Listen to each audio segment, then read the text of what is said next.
Hello, everyone. Welcome to 360 Degrees Excellence, where we believe everyone can have all-round success. Today, I'm going to be having a conversation with Mr. Solomon Nyamurima, and we're going to be talking about fostering innovation in higher education. Innovation is very, very important. You guys know that I like talking about innovation, which I've defined as creativity plus entrepreneurship. And we need that in Africa, especially where there's high rate of unemployment. And we need to really talk about innovation and foster that among our young people. And Mr. Solomon is someone that is versatile in that space, and I'm happy to have a conversation with him. But before we really go into the discussion proper, it's important that you get to know my guest. So, Mr. Solomon, can you just tell us about yourself, what you do? Over to you. Thank you very much, Prof. Johnson. It's really an honor to have your time and to really invite me so that you'd understand the kind of work that we do at our organization, where we are based at Durban University of Technology. So to start, my name is Solomon Nyamurima. I'm the manager at the Center for Social Entrepreneurship, Rapid Incubator. We are actually based at Durban University of Technology. Just to understand more about Solomon, Solomon is a certified business advisor with IBASA. He's also an international certified business advisor with International Growthwheel International. He's an associate member with the Chartered Governance Institute of Southern Africa, a chartered secretary and a governance professional, a general tax practitioner in South Africa, as well as a certified funding expert. He's also a qualified facilitator, qualified assessor, and a moderator. Just to give a brief of who Solomon is, who then manages this business Rapid Incubator, which is university-based. And we are situated at ML Sultan campus. Just to give a brief of how the Rapid Incubator was formed. The Rapid Incubator was formed in 2015 as a result of a partnership between the university and Department of Small Business Development. So the mandate was to develop youth-owned entrepreneurs in IT, agriculture, and as well as clothing and textile. But since then, we had grown the scope of what CSE does to an extent that we are now a multi-sectoral incubator, which covers almost each and every sector that is aligned to the offerings of DUT. So we mean engineering, food technology, IT, fashion, agriculture, agro-processing, and the general businesses. We do incubate them at CSE. Thank you. Yeah, thank you so much for telling us about yourself. And you didn't mention that you're also an MBA student. Very soon, you're also going to be having your MBA. That's interesting. Yeah. Sure, thanks. Yeah. Yeah. And I just want us to really talk about the business incubation at DUT. I want to ask about the success rates, about the businesses that you try to groom. Can you tell us about the success rate that you have and any reason for that? Thank you very much for asking me about how successful the incubator that I do manage has been in the past 6 or 7 years so far. Maybe what I need to clarify before I just, beg my own horn and blow it so high that I say I'm so successful. Let me just allude to say business incubators are set to address challenges that startup companies do face. So it's a multifaceted approach to measure the success of an incubator. So in terms of measuring it, you can only say as an incubator, I've been successful and have delivered the services based on how successful the SMEs that you try to support, how successful they are. So maybe to start by saying, as a measurement of an incubator, we look at how many SMEs have we recruited each and every year, and how many of those recruited that they've actually graduated, because entrepreneurship journey is always difficult. It has got its own challenges, the ups and downs. So you'd find that some of the SMEs, they actually drop during the course of the year or during the incubation period. So based on that, I'd say most of the time at CSE, since inception, we've never had anything less than 90% graduation rate. And by graduation, let me not confuse with the graduation that DUT as an educational institution do have. So if an SME joins CSE, we do what we call a gap analysis, where we sit down and we try to understand the position that the SMEs find themselves, what are the challenges that they're currently facing, what is it that they want to achieve, what is the journey. We set up the milestones, and definitely by the time an SME graduates, you should have met those milestone set goals and objectives, and then we only graduate. But also, just to add to that, not just the graduation rate, we also look at the survival rate of these graduated SMEs. So after you graduate, to what extent, because our incubation period is 12 months to 18 months. No wonder why we are called rapid. Yeah. Normal incubation period spans from 3 years to 5 years. But in our scenario, we are rapid because it's a shorter duration within the incubation. So our success is also indicated by the survival rate of these SMEs post-incubation. So far, we are sitting at around 75, and this is 75% survival rate of SMEs who have graduated within a period of 5 years. So after they've graduated, are they able to stand on their own? Are they able to operate? And how successful can they be on themselves? Other indicators that we also use is the number of jobs that have been created. So we talk of job creation during incubation period and post-incubation period. At most, SMEs that we recruit, they might, when they come to our incubation, it's only one employee, which is only the director. But by the end of the incubation, it's actually a milestone that each and every SME should actually employ a minimum of 5 employees. That's one of the indicators. So before you graduate, you have to have minimum of 5.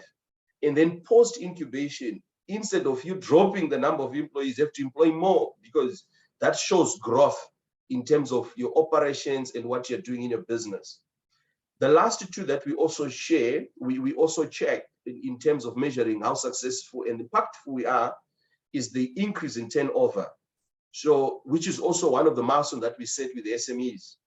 The turnovers, we set it to say, if we are a pure startup, you should be making a minimum of 15,000 a month, which is around 45,000 in a quarter. But by the time you graduate, you should be making that 150 in a month. In a quarter, we're talking of around 450,000 in a quarter. This is the mark or the threshold that we put. So there is always different indicators that shows that success. As much as most of the SMEs that comes to our incubator are survivalist, most of them, they are able to, should I say, they are able to say, they've seen the growth, not just in employees, in sales, even in their own capacity.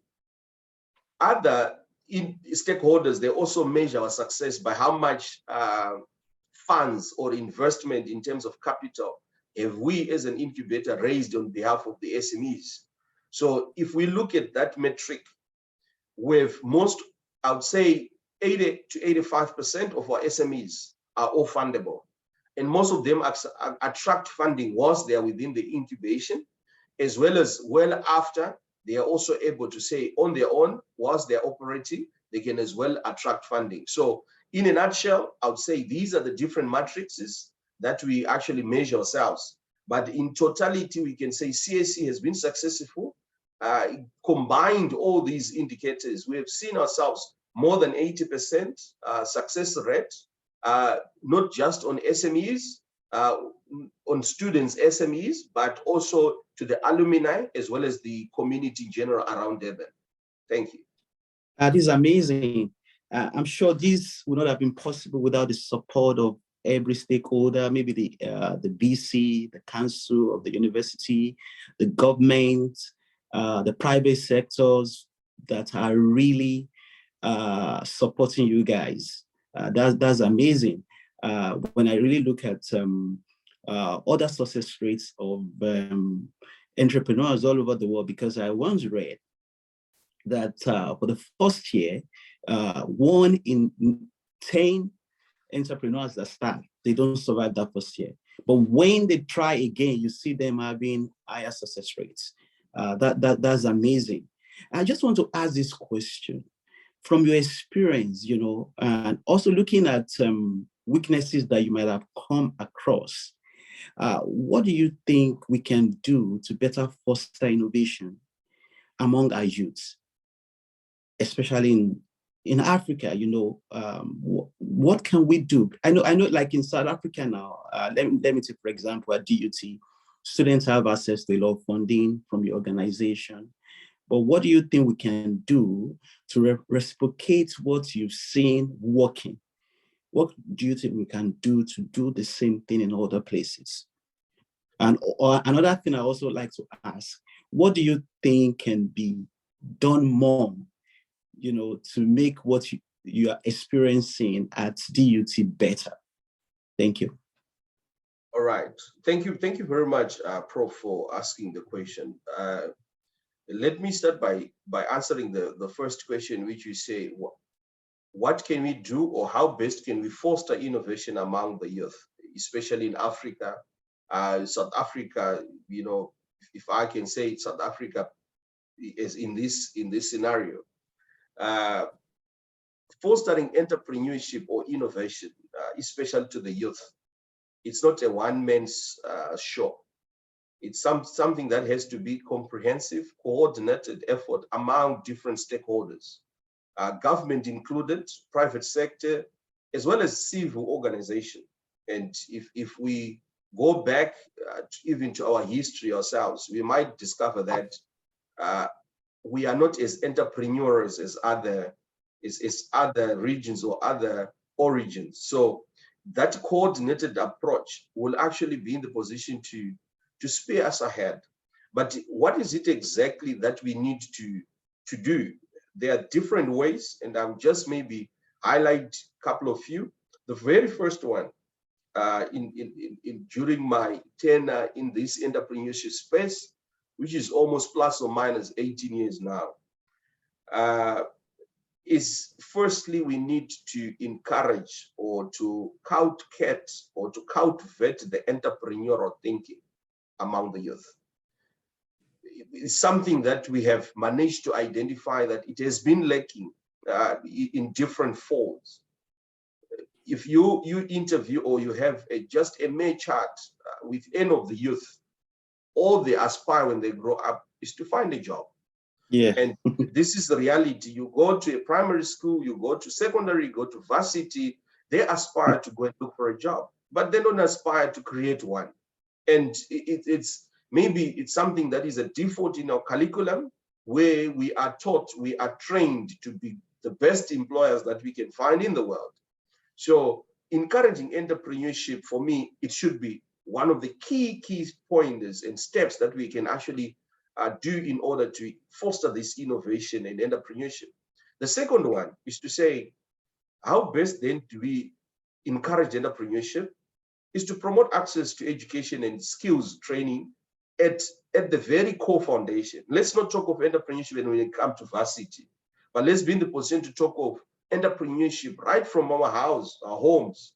Let's promote it from primary, not to say we don't talk about it, and we always try to shun away to think entrepreneurial or innovation wise. We should be in the position to say, let's talk of it, and let's be in the position to introduce an entrepreneurial curriculum. Let's be in the position to develop that, because fail of which, introducing at a later stage, it's like you're trying to train and new tricks to an old dog, which is already forecasted in certain direction, and they want to do certain things in certain direction. And key to that, we have got these subjects that people normally shun away from, which is science, technology, engineering, mathematics, that pure maths. It's really add more for the logical thinking and the creative thinking of an individual. If you are in the entrepreneurship space, there's always another buzz thing that you hear about anyone who has been an entrepreneur: access to funding.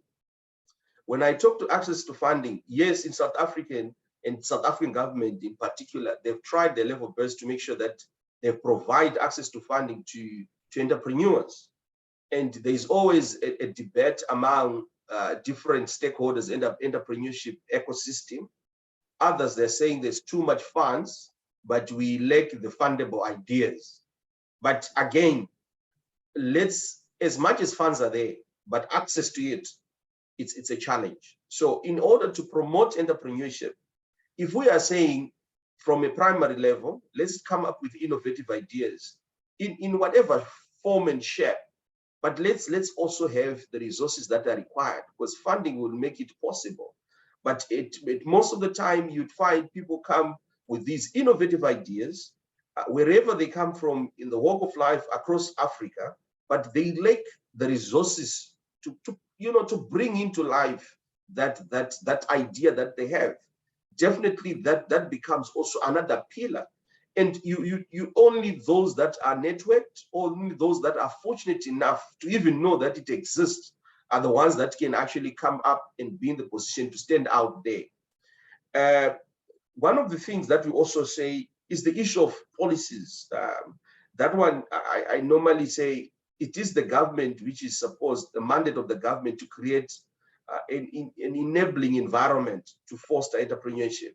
Some of the policies that we do have, they actually come to the detriment of innovation and entrepreneurship. So I would actually urge most of the governments in Africa or in the world as a whole to make sure that they look at the policies that they do have and see to what extent can they,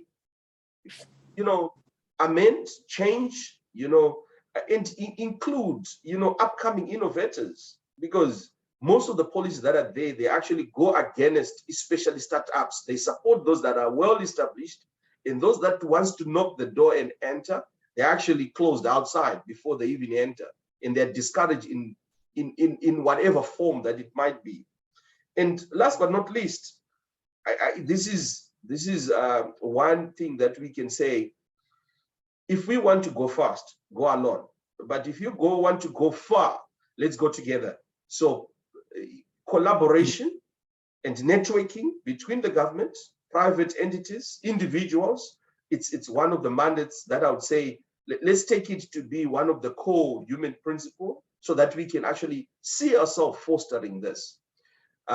This is what I would want to comment on fostering innovation, especially among the youth. Now, going to the second part to say, how can we be in the position to expand what we are already doing at DUT? How can we replicate it in different universities? All I would say, there are so many reasons. One of it, and which I would not even shy to say this, DUT is one of the most entrepreneurial universities that I've worked with, because policy, again, and the surface as well as the environment where you work, it also affects your success. So I would say the environment that most of the universities should actually put in place, it's a supportive, encouraging environment, which will actually proud this. It not only does it, support us or enable us as an incubator, but also from the student side. At DUT, I guess it's one of the first universities that they'll say, our 30% procurement should actually go from our own students and alumni who run companies. So that already it promotes before we even start doing anything, but the market has been created and the market is supportive. In addition to that, yes, resources in whatever form and shape, again, an incubator needs to have resources, be it human resource, be it equipment, office, and there is always a challenge where you'd want resources, and there's always barriers for you to access them, or people will always see as if it's not one of those necessities. Again, a DUT will not have made it. Maybe I would have mentioned this at the beginning to say, as a sector or incubator, it's only possible not because we've got the expertise within our incubation. It's only possible because of the DUT entrepreneurial ecosystem that we've managed to create. I'll give an example. We have a DUT entrepreneurs that come from agro-processing sector, entrepreneurs that are in the food technology. We don't have expertise within our incubator, but within the DUT entrepreneur ecosystem, we are able to go to the biotech department, to the food technology department to say, guys, you have got the expertise. And this has enabled us as an incubator to go far. Same applies with engineering, same applies with fashion and designing, textile, name it. So we have managed to identify what is the expertise that we have in our university. How can we enhance that expertise to make sure that we can further it? So yeah, in terms of how we can actually replicate it, these are some of the key pointers that I'll say, yeah, any institution, if they would want to succeed, any incubator, they can as well be in the position to follow. Thank you, sir. Thank you so much. Really talking about the entrepreneurship mindset is very, very vital. If all our students want to look for a job, they're always going to provide a job for them in future. So I think it's important for us to really drive that home. Say, okay, if out of all of you that will be graduating, at least let's have, even if it's 1% out of you that will be thinking of starting something. And I also think that it's not only among young people too. I was just thinking about this idea that why don't you also begin to talk to people that are really working today and encourage them that maybe they can retire earlier, maybe at 55, 60. But before they retire, you're already telling them that they can do something, they can start something. That could be a way of us reducing unemployment, because if all those people working retire early, then you can also have these young people that are not getting a job to easily get a space. By the time they are leaving earlier, they are leaving the service earlier. That could be one of the ways we can really solve the problem of unemployment in Africa. Not only encouraging entrepreneurship among young people, also even those that are working, they must also be encouraged to begin to think about entrepreneurship.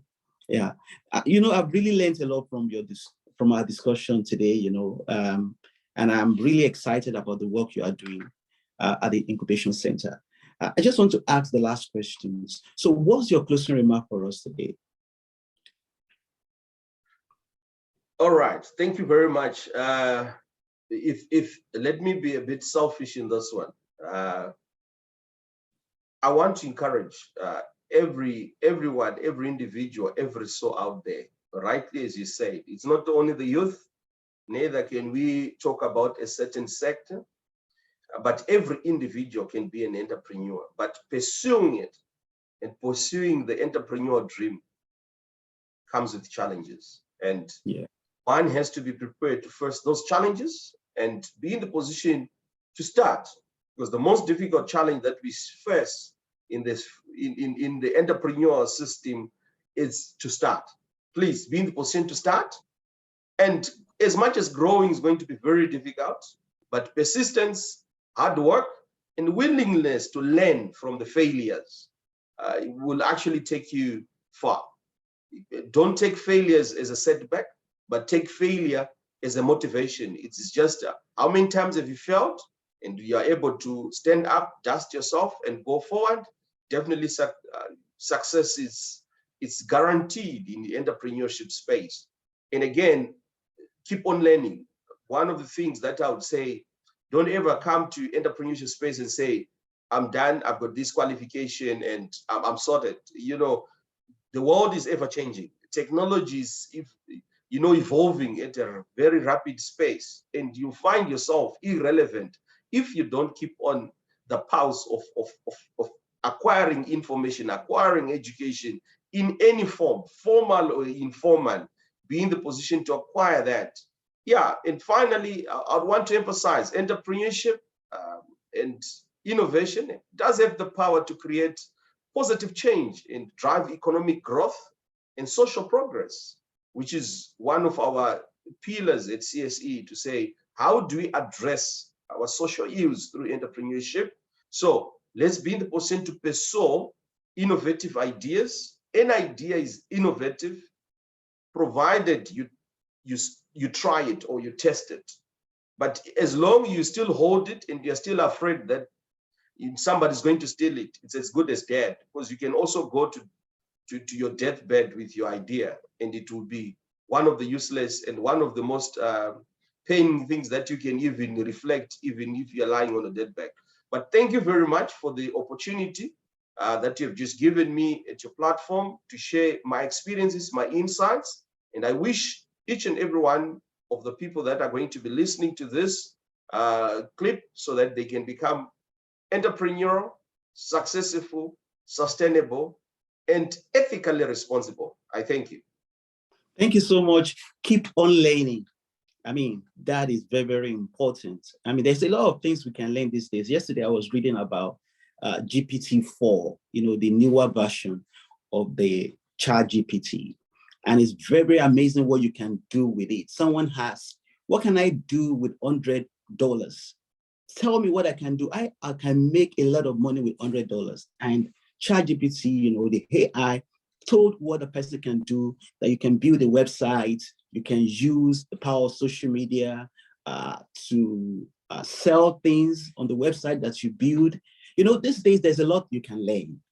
I mean, know that you can use technology to empower your dream, your idea, and you should be ready to keep learning, like what Mr. Solomon has said. And last but not the least, never, never, never give up.